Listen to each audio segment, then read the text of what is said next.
Wait! Okay, now, from the beginning.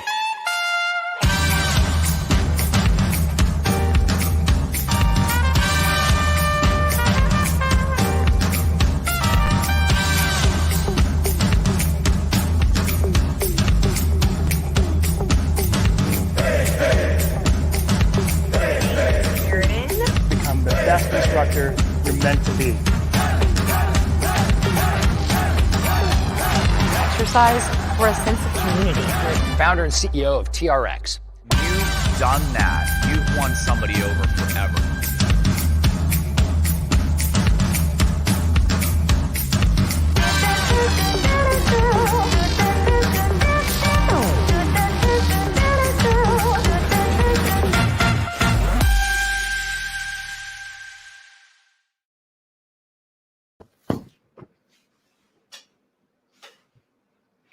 Hey everyone, happy Friday. I'm Angie Miller. Welcome to our AFAA Live Facebook event that will also go on Instagram.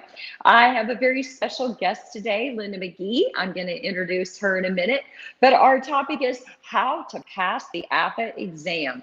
So maybe you've taken it before, maybe you let your certification lapse. Maybe you just love taking tests and you want to take it again. I don't know. There's a lot of reasons you might want to go in and take a test. But today we have all kinds of tips on how to pass the certification exam. We laid this out like a syllabus, so we have lots of stuff to share. So I'm Angie Miller. I'm an NASM Master Instructor, an AFAA Mentor, and I also teach continuing education workshops. And Linda Magee, who is my guest, is an AFAA Master Instructor, and she's also a continuing education provider. And I'm going to let Linda just say, hey. Hey, thanks so much for inviting me, Angie. I'm really excited about this. Just love helping people kind of get through this process. So thank you so much for the opportunity. Of course. And you know, Linda and I go way back on the AFAA team, but the funny thing is that I don't remember meeting Linda. Linda doesn't remember meeting me because we were a big team that was spread out all throughout the country, right? So right, absolutely. You've been with AFAA for a long time. So it's really great that you're on here with me today. So what I said that we would share is how to approach the study process, because a big part of passing is how do you approach the actual process in order to be successful. And then the second one is some concrete study tools. So those are our two tips. That's it? No, I'm just kidding. All right. So number one, so Linda and I made this big list, and we're going to start with how to approach the study process. And we have a number of kind of line items, so to speak. But first of all, you know, during COVID, you know, you want to take an online course. You can take the exam. It is, you know what, Lynn, I'm going to let you explain this one, the proctor or the not proctor. I'm going to give you this first one. Okay. So with the exam, it is still online, but you have the option of either doing it right from the comfort of your home or going to a testing center. If you decide that you want to take it at home, then there is a process called Proctor U, and you actually reach out to the AFAA customer service and they set that up with you. So you still have all the same parameters, but there are some testing sites that are now starting to be opened up. So depending upon where you live, you may have both options available for you. All right, thank you. I stumbled on that one. That was a new one for me. I didn't realize that the Proctor Me was available, but I think that's phenomenal, especially for those who don't want to go to a testing site. So, but the AFAA exam is always online. So whether you have a Proctor Me or whether you go into a testing center, it is an online exam. Because I know when you and I took it way back in the day, we took it right there, pen and paper. So, yep, exactly. So the other thing is it is 120 questions. So we're just going to give you the P's and Q's. It's 120 questions. It is 2 hours and you have to get 70% to pass. So Lynn, I'm going to give you the next one. Okay. So if you go on the AFAA website and you look, you have a lot of options as far as what kind of package that you want to purchase in order that includes the test. So there's a basic package, there's a self-study, There's a premium self-study and an all-inclusive. So they all include the online course. They all include the exam. They all have a digital textbook. All of them have learning videos, and Angie and I will touch on that during a portion of it. And they all have a practice exam and quizzes. But each of the other levels continues to give you a little bit more. So the idea is to take a look at it and see how much you want of each one. And then just choose which one is going to be best for you. Yeah. And you and I talked about how the bigger the better as far as I'm concerned. Because anytime that I ever buy a study package, I will buy the biggest package. Because to me, I'd rather spend money on the front end versus not spend as much money, not pass the exam, and then have to pay to take it again. Plus the stress and anxiety of having to take an exam again. So I would say, lean in toward, if I have to spend a little bit more money on the front end, at least it's less of my time and stress in the end, and I'm not having to pay to retake the exam, right? And the two larger packages actually include a retest if you need it. Oh, okay. Yeah, that's perfect. So the other thing we talked about was the study guide. If your package has a study guide available, print out that study guide. And even if the answers are already filled out, study guides are a key component to success as far as I'm concerned, because a study guide will tell you what information AFAA views as being the most important information. And that's how you know how to kind of guide the reading. Right. So it's like when you were a kid and you used to take, I grew up in Iowa, so we took the Iowa test of basic skills. And our teachers used to tell us, read the questions before you read the passage so that you read with intention. And I think that's exactly what the AFAA study guide does. It gives you a way to know what you're looking for when you read the textbook so that you read with intention, and it's much more guided. Right, Linda? Yep. Great idea. Absolutely. All right. So in conjunction with going through that study guide, you want to get your own notebook and probably note cards. And so after you're reading through the study guide, and then again, as Angie said, it gives you a little bit more of, what AFAA feels is important, and outline your own chapter. You can make flashcards, and I don't know about you guys, but I'm just the flashcard fanatic. When I was studying, even way back in college, I made my note cards, carried with me everywhere, but I made them color-coded because I found that if I couldn't remember some of the information, if I remembered what color it was, it actually worked. So let me give you an example with the planes of motion, right? So if I've got sagittal, I've got frontal, I've got transverse or the horizontal, if I put exercises that were all sagittal plane in blue, then if I remembered kind of seeing bicep curl, then in blue, then I'm like, oh yeah, sagittal plane. So a few little tricks, but definitely having your own notebook of your notes and then little flashcards just as little reminders, even definitions or practical tips. Yeah, I love that. It's funny because I'm a flashcard girl too. And when you said you color coded mine, I had to, or color coded yours, I had to giggle because I was like, oh, I never thought about that. But flashcards are huge. I always put, the term on the front, the definition on the back, and I'm a flashcard girl too. And when I was in college, what got me through college was writing and rewriting my notes. I'm very visual, very kinesthetic, so I always would write and rewrite my notes. That was how I studied. Reading a chapter would often make me fall asleep. Not that the AFAA textbook would do that. No, not at all. But it does. It keeps you intentional in your processing. So, but yeah, buy a notebook, buy some note cards, absolutely. And then some concrete study tools. The first concrete study tool is, I kind of skipped ahead on this one, was just start with that study guide. Okay, use it as a guided measure to give you intentional learning so that when you're reading the chapters, you're like, oh, I remember that from the study guide. Oh yeah, that's an important topic. That's something I really need to pay attention to. So use that study guide and read that before you even start your chapter, right? Right. And then as you're reading the chapter, there are some things along the side that's called the instructor tips.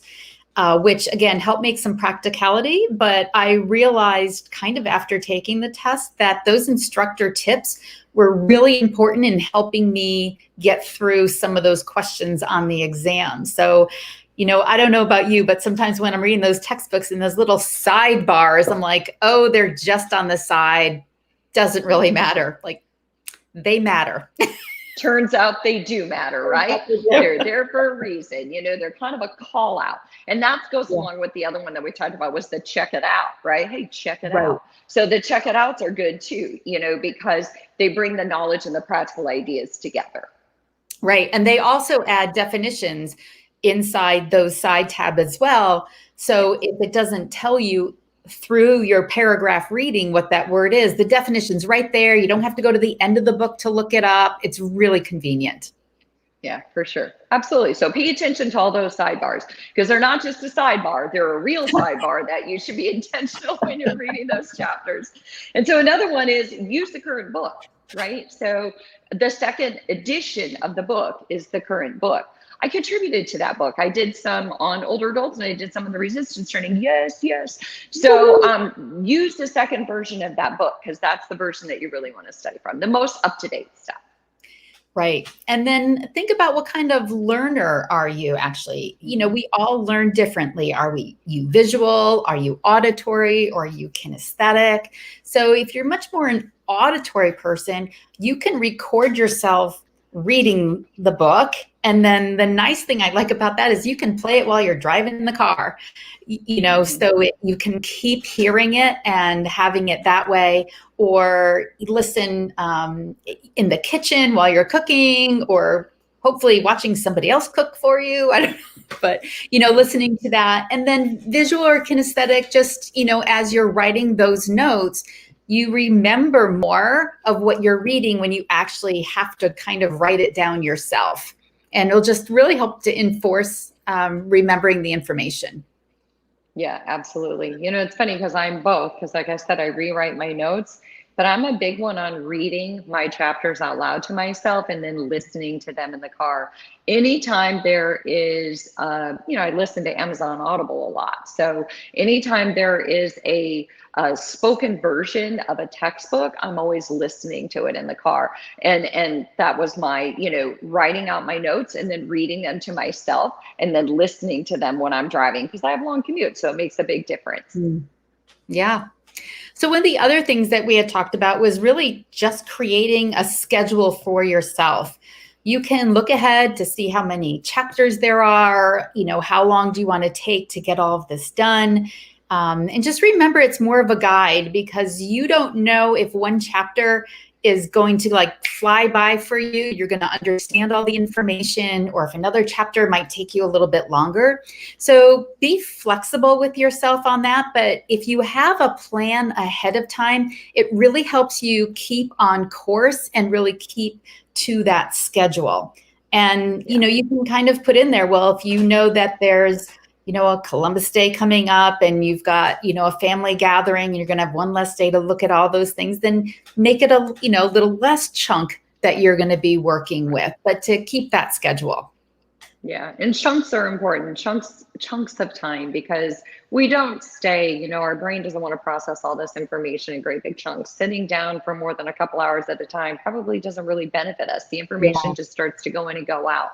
So small chunks of time, a little bit at a time, every day. And like you said, just be flexible, because some of those chapters are just a lot meatier than other chapters. And that goes along with our next one, which is just focus on your weaknesses. You know, you might be good at the planes of motion, but there might be areas of that textbook that you're like, I know that's my weakness. So that's where you really have to add some additional time and add some additional chunks, because you might need to spend more time on those areas. Right. And then even making sure within that scheduled time, you're reviewing all the chapters you just read. There's a lot of chapters in the book, a lot of information. So once you get through it once, you're going to feel maybe a little overwhelmed. But if you have keep looking over your notes just to refresh what you've already read, it's going to be a lot easier in the end. Yeah, absolutely. And that goes along with, you know, taking the practice exams, like, you know, you said, taking the practice exams more than once, being willing to go back over the chapters, being able to review where you didn't do very well. And one of the things too is I think having a study buddy or a study partner, even if it's doing it over Zoom or whatever it might be, because there's, you know, get on one of the AFAA, there's different AFAA instructor groups, right? On Facebook, join one of those groups, ask if anybody needs to take the exam, and then find a connection and study together on Zoom. Or I'll tell you what, one of the best tips that I ever heard, I did this when I was studying for my counseling licensure exam. I had a friend who was taking it as well, and we each took a chapter and then we taught it to each other each week. So I would teach chapter 1, she would teach chapter 2, because having taught university students, I always say the best way to learn content is to immerse yourself in it, live by the principles, and just that process of teaching other people embeds that in your brain like no tomorrow, right? Yeah, great idea. And one of the other options that actually AFAA does give you are there's actually videos in part of the packages that you buy. So again, if you're more one of those visual learners, you can kind of see how they all get put together. And one of the other areas is that you actually have, for 2 of those packages, what they call access to experts. So AFAA is there to help you get through some of those. So again, both visual and audio then for that. Yeah, absolutely. So, and use those resources. There's no shame in wanting to connect with other people to take an exam. And really there's no shame in having to retake the exam. There's a lot of people out there who have to retake the exam for one reason or another. Sometimes the best intentions. We set out to study for something. We realize that we didn't put as much time or energy into it as maybe we needed. It's not a definition of how intelligent we are or how intelligent we aren't. It's just a lot of times a definition of what's going on in our lives.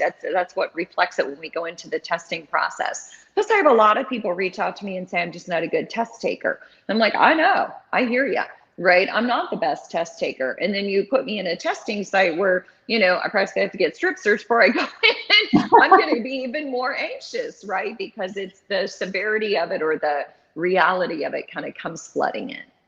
Right. And so sometimes even the questions, the way that they're worded maybe doesn't make a connection right away. And knowing that you're timed, you get a little, just like, so it's absolutely fine if you need to take it more than once. You're just going to go over the material and you're going to know it better. Every time you read the material, it's going to make a little bit more sense. Yeah. And, I was thinking too, when we talked about, you have 2 hours and you have 120 questions. So do the math on how much time that gives you per question. So when I take a test, I'm a big one on boom, boom, boom, right? Answer everything I can the first time through, leave the ones that I didn't know right away, come back to those. Because I don't want to spend a lot of time. Plus it gets in my head. If I don't know an answer, I tend to, I don't want to ruminate over it or get caught up in that question and then spend a lot of time on it. And then it starts to affect my confidence. So I say, go through it the first time, answer everything you can, come back to the ones you don't know. And then worst case scenario, if you run out of time, answer every question. Go through, answer every question, BBB or CCC, whatever you decide, but answer every question. Because let's face it, you have a 1 in 4 chance of getting it right. But if you don't answer anything, you're not going to get it right. And go through the process of elimination. If you think you absolutely know the answer and it's not listed there, maybe they're using a little bit of a different word than what's kind of going through your own head. And so what's the most similar answer to what you honestly believe is the right answer? So just eliminate some that are absolutely wrong. Yeah, I like that for sure. It's funny because when I took my AFAA exam, when I first started with AFAA, I think my exam was, I know it was in the early 90s was when I first took my exam. And again, it was paper to pencil and you would go to the live workshop and then you would take the exam at the end of the day. It's very different from today's test taking processes, right? When did you take yours? Yes, I took mine in the late 80s. And I remember I was in Rhode Island. I had penny black. We did the whole day. And yes, I remember just sitting down. But it was almost where it was a little refreshing. You had that contact with somebody right before you took the test. And she was like, you're gonna do great. You know this, we've practiced. So I remember that feeling. So I think that's another great reason why you should have a study group or a study buddy so that when you're even quizzing each other, you've got that support of, yes, that's right, you've got this. So that camaraderie really takes in and really helps to boost your self-esteem and just remind you that you have studied and you know the material. Yeah, I think so too. And it's funny because I had made a post on social media the other day about when I taught at the university and how I missed those days and the immersion in the content and how it was very impactful. And somebody had written a comment and said that when she was growing up, she used to play school. And I was like, yep, that was me. I started out as a school teacher way back, and I used to play school in my basement. And I think the best gift I ever got was my mom found an old fashioned school desk. So I used to teach to invisible students. I'd put my dolls there, my stuffed animals there. So even if you don't have a study buddy, teach to the wall. Make up your own PowerPoints or write your notes, or, get your 7-year-old or your 8-year-old who loves to just hear you tell them stories, and teach the content to anybody who will listen, right? Right. And nowadays we might have some of our listeners who actually are at home and schooling their kids, whether remotely or homeschooling. So it's that way to actually remember the information and just teach it to them. Yeah. And have your kids, quiz you on flashcards and so forth, so offer your girlfriend a glass of wine if she'll come over and quiz you, whatever it takes. But I do think that studying in isolation is never any fun. I think that anytime that you can study with other people or teach content to other people, it just really adds to the whole process. It embeds the information. We tend to remember situations for different reasons, whether it's our sense of smell or visual. So when we're doing something with somebody, it becomes much more impactful than when we're doing it by ourselves. Absolutely. Absolutely. And I like the idea of the wine invite. Yeah, I think so too. I figured most people would. And So as you're studying with somebody else, you're both going to have different strengths and different weaknesses. So it's just another way to teach the material. Yeah, for sure. But I think we pretty much covered everything. Approaching the study process is just kind of knowing the P's and Q's of what's going to be involved, making sure that you've got all the stuff that you need, the notebook, the note cards, you've got the textbook, you've bought the package as big or as small as you feel like you need. Right. And then the concrete study tools is just making sure that you first and foremost, that you approach a study process the way that you have found to be successful for you, right? And because I think that sometimes we can hear how someone else studies, or we might hear someone else say, oh, I studied for that for 7 months and I still didn't pass. And then we get it in our head and we start to panic. But we have to remember that we're all very individual and we learn differently, we process differently. And maybe they study for 7 months, but they only study 1 hour a month. So try not to let other people get up here. Try to know what works for you over your lifetime. How have you successfully passed exams? Because whatever those tools are, that's your learning style. And you're going to want to bring that with you no matter what the content is. Absolutely. Yeah. So the last thing that I want to share is just, I'm going to have Linda and I give our emails so that if you do have any questions, you can email us.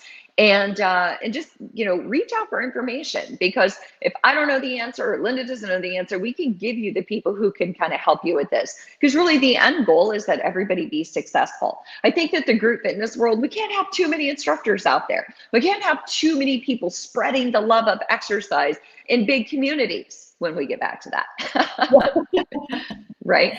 So my email is Angie@angiemillerfitness.com. My website's angiemillerfitness.com. If you go there, you'll see my email. It's that easy. How about you, Linda? My email is linda.magee, Magee, @hotmail.com, or my website is actually Linda Magee Fitness. So you can go there and just contact me through that if that's a little bit easier. Yep. Yeah. Absolutely. So we can share, you might watch this or you might not have caught it live and you might catch it later and you have some questions for us. It's really easier if you directly email us versus like putting a comment on Facebook. I might see it or I might not see it. So, definitely reach out via email. But we wish you the very best of luck if you're taking the AFAA exam. We really want you to feel confident when you go in there. So whatever it takes for you to feel confident when you go in there, let us know. Because again, we can't have too many excited group fitness people out there. So be sure to tune in next week also, because we are going to talk about how to go from the exam to the classroom, because there's a huge translation between, okay, I'm certified, now what? So check it out next week, because it's going to be Linda and I again. Thank you, Linda, for being on. Thanks to all of you for joining us on this Friday. Oh, sorry about that, Linda. Thank you very much. And to the listeners, I'm so glad that you got on. And as Angie said, just contact us if you have more questions. Yeah. Thanks so much, you guys. Have an awesome weekend. Stay healthy, stay safe, and smile.